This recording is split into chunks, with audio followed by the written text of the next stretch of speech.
तो जैसा कि 2024 का चुनाव आने वाला है, तो चलिए इनसे पूछते हैं कि अगला प्रधानमंत्री भारत का कौन होना चाहिए। तो आपके हिसाब से भारत का अगला प्रधानमंत्री कौन होना चाहिए, नरेंद्र मोदी या राहुल गांधी? हम। तुम प्रधानमंत्री बनेगा?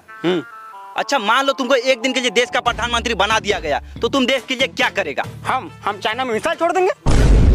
अच्छा, और अगला दिन चाइना हम पे मिसाइल छोड़ दिया तो हम क्या करेंगे? हम तो एक दिन के प्रधानमंत्री, अगला दिन मोदी जाने।